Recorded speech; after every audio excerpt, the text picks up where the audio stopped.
Well, good morning, everybody. Great to be back with you this Sunday, and sorry to be away from you for the last two Sundays, but I am feeling better, and we'll tell you about that a little bit later. Well, let's turn to this gospel for a few minutes, if we can, and you will profit from the fact that I can't stay on my feet for long, so it'll probably be a rather short sermon. You know. It seems to me, as I think about this parable of Jesus, that I suppose from age to age throughout the church, there have always been segments of Christendom who, they've always thought themselves perhaps more pious, more holy, maybe even than God Himself. You know, you think about some of the people in our society even today who are Christians, claim to be Christians, but they just have this air about them that particularly comes through their criticism of other Christians, that they're this much more pious than the rest of us. And I guess this has always been the case. I mean, certainly in Jesus' time, the Pharisees were the ones who felt themselves more pious than everyone else. And of course, in this particular parable, it is the Pharisees to whom Jesus is speaking. I think one way that Jesus chose to sort of bring the Pharisees down a notch or two at times when he would address them would be to speak in parables. Certainly Old Testament prophets claim that the one who was to come would speak in parables. And that's what Jesus did. But when he spoke these parables, it was terribly confusing to those who were hearers, the Pharisees. They just didn't get it. Of course, the funny thing is, the disciples were present there as well, and in a more private moment when they were away from the Pharisees, they would say to Jesus, "What the heck did that mean?" And of course, Jesus would explain the parables to them. And luckily, they were recorded with explanations most of the time, because even today, we read these parables and we don't necessarily completely understand them either, and they require some explanation.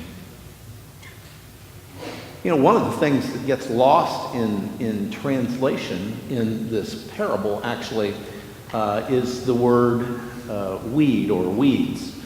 The original Greek was translated into English as weeds, but it actually made reference in Greek, in the original Greek, to a word that referred to a particular kind of weed.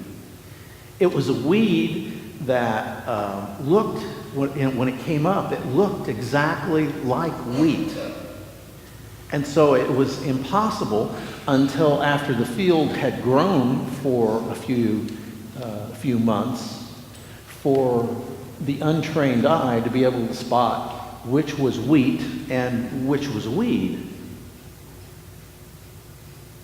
And so it must have been several months into the growing season when the laborers in the field came to this realization that we've got weeds as well as wheat present here. And what should we do? Should we go and rip those out so that we have only wheat? And of course, the owner of the field says no, because in doing so, you're going to rip out the wheat as well.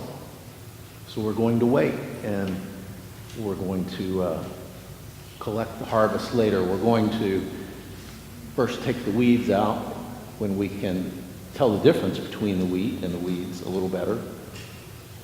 And when the crop is mature, then we will come back a second time and we'll take the wheat. So what the heck does that have to do with our lives as Christians today? Well, it's, I guess, as simple as this and yet as complex as this. God has placed us in amongst the weeds, if we wish to consider ourselves wheat. If we as Christians wish to consider ourselves the wheat, the fruitful ones on the planet, we come up among the weeds.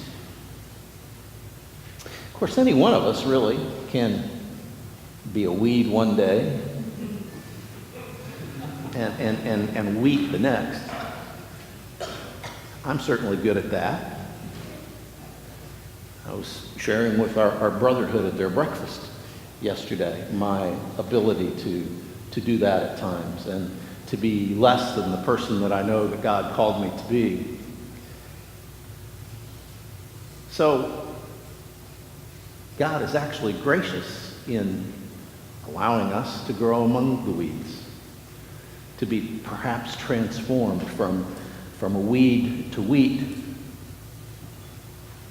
Kind of an interesting twist, I think, on this particular gospel. And I just offer you that little message today to think about, that we are indeed blessed to be living amongst the weeds. And, as our mission at Holy Family calls us to be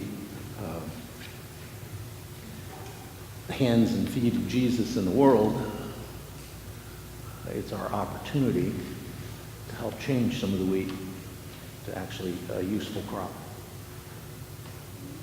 So on crutches, that's about all I can offer you for today.